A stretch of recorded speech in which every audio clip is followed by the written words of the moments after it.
കലാമണ്ഡലം സത്യഭാമ ടീച്ചറുടെ മകനെക്കുറിച്ച് ടീച്ചർ പറയുന്ന ഒരു ഓഡിയോ ഞാൻ ടീച്ചർക്കെതിരെ ചെയ്ത റിയാക്ഷൻ വീഡിയോയിൽ ഉൾപ്പെടുത്തിയിരുന്നു. അത് തീരെ ശരിയായില്ല എന്നും വളരെ സ്വകാര്യമായി ടീച്ചർ ആരോടോ ഷെയർ ചെയ്ത ടീച്ചറുടെ പേഴ്സണൽ കാര്യങ്ങൾ ഉപയോഗിച്ച് വിമർശനം നടത്തിയത് തെറ്റാണ് എന്നാണ് ചില ആൾക്കാർ പറഞ്ഞത്. അതിനെക്കുറിച്ച് ഒരു ക്ലാരിറ്റി നൽകുവാനും പിന്നെ ഒരു എളിയ കലാകാരി എന്ന നിലയിലും ഏകദേശം 11 വർഷത്തോളം ചെറിയൊരു നൃത്ത അധ്യാപികയായി പ്രവർത്തിച്ച എന്നിലെ നൃത്ത അധ്യാപികയെക്കുറിച്ച് കുറച്ച് കാര്യങ്ങൾ ഷെയർ ചെയ്യാനുമാണ് ഞാൻ ഇങ്ങനെയൊരു വീഡിയോ ചെയ്യുന്നത്. ഒരു എളിയ കലാകാരിയും 3 വർഷങ്ങൾക്ക് മുമ്പ് വരെ ഒരു നൃത്ത അധ്യാപികയും ഒരു അമ്മ എന്ന നിലയിലും ടീച്ചറുടെ പ്രസ്താവനകൾ എന്നെ വളരെയധികം രോഷം കൊള്ളിച്ചതുകൊണ്ടാണ് ഞാൻ ടീച്ചർക്കെതിരെ അത്തരമൊരു റിയാക്ഷൻ വീഡിയോ ചെയ്തത്. ആദ്യം ഞാൻ സത്യഭാമ ടീച്ചറുടെ മകനെതിരെ പറയുന്ന ഓഡിയോ ഉപയോഗിച്ച് ഞാൻ വിമർശനങ്ങൾ നടത്തിയതിനെക്കുറിച്ചുള്ള കാര്യങ്ങൾ പറയാം. അതിനുശേഷം ഞാൻ എന്നിലെ നൃത്ത അധ്യാപികയെക്കുറിച്ച് കുറച്ച് കാര്യങ്ങളും കൂടി നിങ്ങളോട് ഷെയർ ചെയ്യാൻ ആഗ്രഹിക്കുന്നുണ്ട്. അപ്പോൾ ആദ്യം റിയാക്ഷൻ വീഡിയോയിലേക്ക് വരാം. ടീച്ചർ സ്വന്തം മകനെക്കുറിച്ച് പറഞ്ഞ കാര്യങ്ങൾ ഞാൻ എൻ്റെ റിയാക്ഷൻ വീഡിയോയിൽ ഉൾപ്പെടുത്താനുള്ള പ്രധാന കാരണം ടീച്ചർ നടത്തിയ പ്രസ്താവനകളിൽ ഒരു പ്രസ്താവന ഒരു അമ്മ എന്ന നിലയിൽ എനിക്കൊരിക്കലും അംഗീകരിക്കാൻ പറ്റാത്ത ഒന്നായിരുന്നു. മാത്രമല്ല ആ പ്രസ്താവന കേട്ടപ്പോൾ വളരെയധികം ദേഷ്യം തോന്നുകയും ചെയ്തു. കൂടാതെ അവരിലെ സ്ത്രീത്വത്തോടും മാതൃത്വത്തോടും തന്നെ എനിക്ക് വളരെയധികം പുച്ഛവും വെറുപ്പും തോന്നി.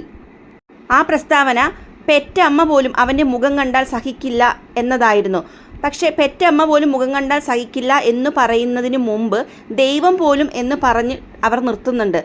ദൈവം പോലും കണ്ടാൽ സഹിക്കില്ല എന്ന് വളരെ വ്യക്തമായി പറയാൻ ഉദ്ദേശിച്ചതായിരുന്നു അവർ. പക്ഷേ അവരത് മാറ്റി പെറ്റ അമ്മ പോലും കണ്ടാൽ സഹിക്കില്ല എന്ന രീതിയിലേക്ക് മാറ്റി പറയുന്നത് ആ വീഡിയോയിൽ തന്നെ വളരെയധികം വ്യക്തമാണ്. ഞാൻ 4 ആൺമക്കളുടെ അമ്മയാണ്.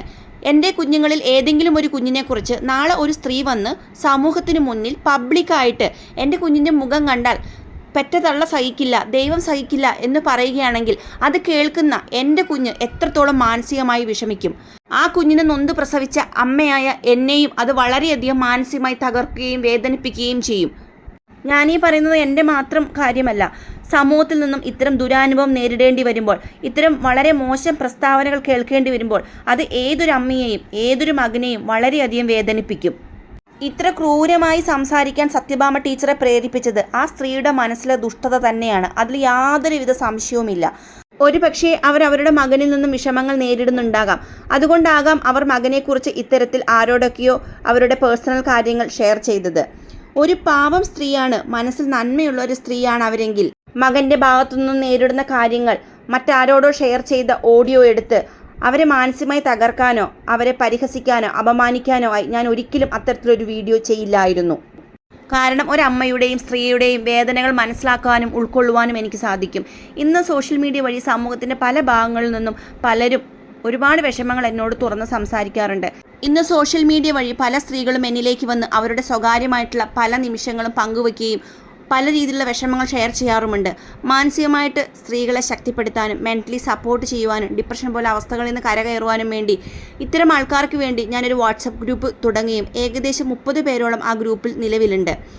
പിന്നെ ആ വീഡിയോയിൽ ഞാൻ പറയുന്ന ഒരു കാര്യമാണ് കർമ്മ. അത് എനിക്കും ബാധകമാണ്. കാരണം ഒരു പാവം സ്ത്രീയെ അപമാനിക്കാനോ വിഷമിപ്പിക്കാനോ വേണ്ടി ഞാൻ കരുതിക്കൂട്ടി വീഡിയോ ചെയ്തതാണെങ്കിൽ നാളെ എൻ്റെ മക്കളിൽ നിന്നും എനിക്കും പലതരത്തിലുള്ള ദുരനുഭവങ്ങൾ നേരിടാം. മാത്രമല്ല ന്യായമല്ലാത്തൊരു കാര്യത്തിന് ഞാൻ ഇന്നൊരാളുടെ നേരെ വിരൽ ചൂണ്ടിയാൽ നാളെ മറ്റു പലരും എന്നിലേക്ക് വിരൽ ചൂണ്ടും. സമൂഹത്തിൽ വിഷം തുപ്പുന്ന, വിവരക്കേട് പറയുന്ന, മാനുഷിക പരിഗണന തൊട്ടു തീണ്ടാത്ത, വളരെയധികം അഹങ്കാരവും പൊങ്ങച്ചവുമുള്ള ഇത്രയും അധികം സമൂഹം ഒന്നടക്കം വിമർശിച്ചിട്ടും എനിക്കിഷ്ടമുള്ളതൊക്കെ ഞാൻ ഇനിയും പറയുമെന്ന് ധാർഷ്ട്യം കാണിച്ച വെല്ലുവിളികൾ നടത്തിയ ഒരു സ്ത്രീക്കെതിരെയാണ് ഞാൻ വിമർശനം നടത്തിയത്. സമൂഹത്തിനോടോ പൊതുജനങ്ങളോടോ എന്തും വിളിച്ചു പറയാൻ പാടില്ല എന്ന വലിയ ഒരു പാഠമെങ്കിലും അവർ മനസ്സിലാക്കണമെന്ന് കരുതി. സമൂഹത്തിലൊരു വ്യക്തി വളരെ മോശമായി ആക്ഷേപിച്ച ഇവരിലെ സ്ത്രീത്വത്തെയും മാതൃത്വത്തെയും അധ്യാപികയും തീർച്ചയായും വിമർശിക്കുന്നതാണ്. ചോദ്യം ചെയ്യപ്പെടുക തന്നെ ചെയ്യും. ഇനി ഞാൻ എന്നിലെ നൃത്ത അധ്യാപികയെക്കുറിച്ച് കുറച്ച് കാര്യങ്ങൾ നിങ്ങളോട് ഷെയർ ചെയ്യാൻ ആഗ്രഹിക്കുകയാണ്. ഒരു ആരോഗ്യ പരിശീലക എന്ന രീതിയിലായിരിക്കാം കുറച്ച് പേരെങ്കിലും എന്നെക്കുറിച്ച് സോഷ്യൽ മീഡിയയിൽ അറിഞ്ഞിരിക്കുന്നത്. ഏകദേശം 3 വയസ്സ് മുതൽ 50 വയസ്സ് വരെ പ്രായം വരുന്ന ആൾക്കാരെ ഡാൻസ് പഠിപ്പിക്കുവാനും പല സ്റ്റേജുകളിൽ പ്രോഗ്രാം നടത്തുവാനും എനിക്കൊരു ഭാഗ്യം ലഭിച്ചിട്ടുണ്ട്. ഡാൻസ് തീരെ അറിയില്ല, തീരെ വഴങ്ങില്ല എന്ന് പറഞ്ഞ പല കുട്ടികളെയും മുതിർന്ന ആൾക്കാരെയും അവരുദ്ദേശിക്കുന്നതിനേക്കാൾ വളരെ മനോഹരമായി ഡാൻസ് ചെയ്യിപ്പിക്കാൻ ഞാൻ മാക്സിമം ശ്രമിച്ചിട്ടുള്ള ഒരു അധ്യാപികയാണ്. പാലക്കാട് പല സ്കൂളുകളിലും ഞാൻ ആനുവൽ ഡേ പ്രോഗ്രാമുകൾ നടത്തിയിട്ടുണ്ട്. ഒരു വർഷം ഏകദേശം 200 കുട്ടികളെ വരെ പഠിപ്പിച്ചിട്ടുണ്ട്. എൻ്റെ ക്ലാസ്സിൽ VIP-യുടെ മക്കളെന്നോ സാധാരണക്കാരുടെ കുട്ടികളെന്നോ കറുത്തവരെന്നോ വെളുത്തവരെന്നോ യാതൊരു വ്യത്യാസവും ഞാൻ വരുത്തിയിട്ടില്ല. എൻ്റെ ക്ലാസ്സിൽ VIP-കളായവരുടെ മക്കളും അതേപോലെ തന്നെ സാധാരണക്കാരുടെ മക്കളും ഉണ്ടായിരുന്നു. ഒരിക്കൽ പോലും ആരോടും ഞാൻ ഒരു തിരിച്ചു വ്യത്യാസം പോലും കാണിച്ചിട്ടില്ല. എല്ലാവരും എനിക്ക് തുല്യരായിരുന്നു. ഞാൻ പഠിപ്പിച്ച എല്ലാ മക്കളെയും എൻ്റെ സ്വന്തം മക്കളെ പോലെ കണ്ടു തന്നെയാണ് ഞാൻ അവരെ ഡാൻസ് പഠിപ്പിച്ചത്. അവിടെ ഞാൻ VIP-യുടെ മക്കളെന്നോ കൂലിപ്പണിക്കാരുടെ മക്കളെന്നുള്ള യാതൊരു തിരിച്ചു വ്യത്യാസവും അവരിൽ കാണിച്ചിട്ടില്ല. പിന്നെ സത്യഭാമ ടീച്ചർക്കുള്ളതുപോലെ കണ്ണായ സ്ഥലത്ത് കോടികൾ വിലപിടിപ്പുള്ള വീടോ സ്ഥാപനമോ ഒന്നും എനിക്കില്ലായിരുന്നു. ഞാൻ റെൻറ്റിനായിരുന്നു സ്ഥാപനം നടത്തിയിരുന്നത്. വളരെയധികം ബുദ്ധിമുട്ടുകൾ പലപ്പോഴും ഞാൻ നേരിട്ടിട്ടുണ്ട്. വാടക കൊടുക്കുവാനും മറ്റു ചിലവുകളും ഒക്കെ നടത്തുവാൻ കുറേയധികം കഷ്ടപ്പെട്ടിട്ടുണ്ട്. ആ സമയത്തും ഏകദേശം 10 കുട്ടികളോളം ഞാൻ ഫ്രീ ആയിട്ട് ഡാൻസ് പഠിപ്പിച്ചിട്ടുണ്ട്. ഞാനിതിനെ ഒരു നന്മയായി കരുതുകയാണ്. കൂടാതെ എൻ്റെ കീഴിൽ നൃത്തം അഭ്യസിക്കുന്ന വിദ്യാർത്ഥികൾക്ക് നല്ല സന്ദേശം നൽകണമെന്ന് എനിക്ക് വളരെയധികം ആഗ്രഹമായിരുന്നു. മാനുഷിക പരിഗണന, മനുഷ്യത്വം, സാമൂഹിക നന്മ എന്നിവയൊക്കെ അവർക്ക് പറഞ്ഞ് മനസ്സിലാക്കി കൊടുക്കണം. അവരിൽ വളരണമെന്ന ആഗ്രഹത്താൽ പാലക്കാട് സ്നേഹജാല എന്നൊരു വൃദ്ധസദനത്തിൽ പോവുകയും ഒരു ദിവസം കുട്ടികളോടൊപ്പം അവിടെ സമയം ചെലവഴിക്കുകയും ഒക്കെ ഞാൻ ചെയ്തിട്ടുണ്ട്. ഒരുപാട് കുഞ്ഞു മക്കളുടെ സ്നേഹം ധാരാളം അനുഭവിക്കാനുള്ളൊരു വലിയ ഭാഗ്യം എനിക്ക് കിട്ടിയിട്ടുണ്ട്. കുഞ്ഞുങ്ങളുടെ മനസ്സിൽ കള്ളമില്ലെന്നല്ലേ. മാത്രമല്ല കുഞ്ഞുങ്ങൾ ദൈവത്തിന് വളരെ പ്രിയപ്പെട്ടവരാണല്ലോ. കുറച്ച് ഉദാഹരണങ്ങൾ ഞാൻ പറയാം. എൻ്റെ 2ാമത്തെ പ്രസവത്തിനു വേണ്ടി കുറച്ച് നാൾ എനിക്ക് ക്ലാസ് അടച്ചിടേണ്ട ഒരു അവസ്ഥ വന്നിരുന്നു. അപ്പോൾ പല കുട്ടികളെയും അവരുടെ രക്ഷകർത്താക്കൾ വേറെ ഡാൻസ് ക്ലാസ്സിൽ കുട്ടികളെ ചേർത്തിരുന്നു. പല കുട്ടികളും ഷെറിൻ ടീച്ചർ മാത്രം പഠിപ്പിച്ചാൽ മതി, ഷെറിൻ ടീച്ചറുടെ ക്ലാസ്സിൽ മാത്രമേ പോകുകയുള്ളൂ എന്ന് വാശി പിടിക്കുകയും കരയുകയും ഒക്കെ ഉണ്ടായിരുന്നു. പലപ്പോഴും സ്കൂളുകളിൽ എന്നെ അന്വേഷിച്ച് പല പാരൻസും വന്നിരുന്നു. ആരാണ് ഈ ഷെറിൻ ടീച്ചർ എന്ന് ചോദിച്ച്. ഇത്തരത്തിൽ എന്നെ സ്കൂളിൽ കാണാനെത്തിയ പല പാരൻസും എന്നോട് പറഞ്ഞത് കുട്ടികൾ എപ്പോഴും വീട്ടിൽ എന്നെക്കുറിച്ച് സംസാരിക്കാറുണ്ട്, എൻ്റെ കുട്ടിക്ക് ടീച്ചറെ വളരെ ഇഷ്ടമാണ് എന്നായിരുന്നു. സത്യം പറഞ്ഞാൽ ഇതൊക്കെ വളരെ ഒരു ഭാഗ്യമായും ഈശ്വരാനുഗ്രഹമായിട്ടാണ് ഞാൻ കരുതുന്നത്. ഇതൊന്നും ഞാൻ എൻ്റെ കഴിവുകളായി കരുതുന്നില്ല. ഞാൻ വിശ്വസിക്കുന്ന ദൈവത്തിൻ്റെയും എൻ്റെ മാതാപിതാക്കളുടെയും ഗുരുക്കന്മാരുടെയും വലിയ അനുഗ്രഹമായി കരുതുന്നു. ഒരു നൃത്ത അധ്യാപിക എന്ന നിലയിൽ എൻ്റെ മനസ്സിനെ ഏറെ സ്പർശിച്ച മറ്റൊരു കാര്യം ഞാൻ നിങ്ങളുമായി ഷെയർ ചെയ്യാൻ ആഗ്രഹിക്കുകയാണ്.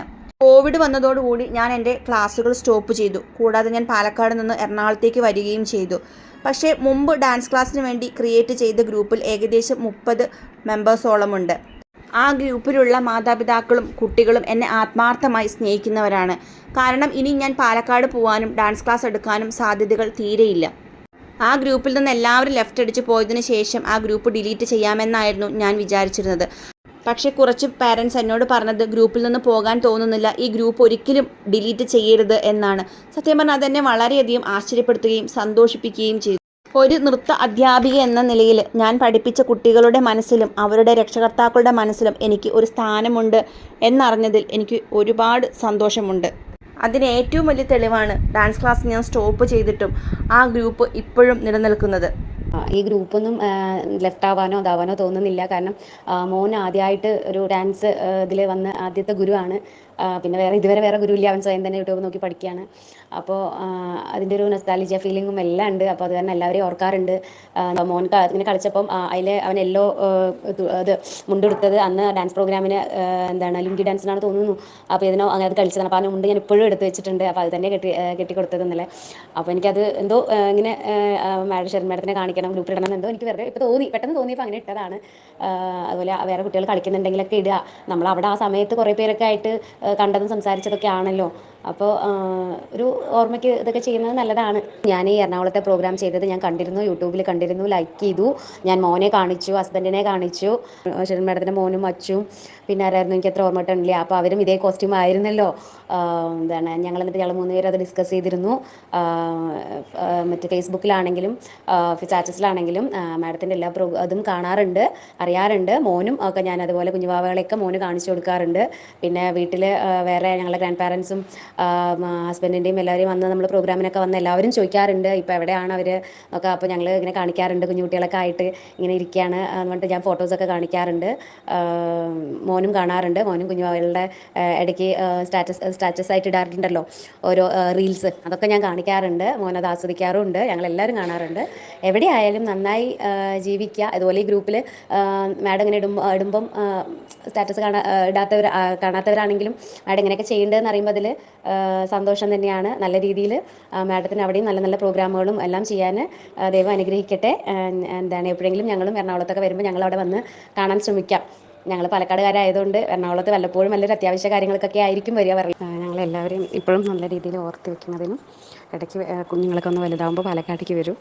ഹലോ ഷെറിൻ, മറന്നതുകൊണ്ടല്ല കേട്ടോ വിളിക്കാത്തതും മെസ്സേജ് അയക്കാത്തതൊന്നും. ഷെറിൻ എപ്പോഴും തിരക്കാണല്ലോ. ഇപ്പോഴത്തെ ഒരു അവസ്ഥ അങ്ങനെയല്ലേ, ഈ കുഞ്ഞുങ്ങളെ നോക്കുന്നതിൻ്റെ ഇടയിൽ നമ്മൾക്ക് സംസാരിക്കാനുള്ള ഒരു സമയം പോലും ഉണ്ടാവില്ലല്ലോ എന്ന് വിചാരിച്ചാൽ വിളിക്കാതിരിക്കുന്നത്.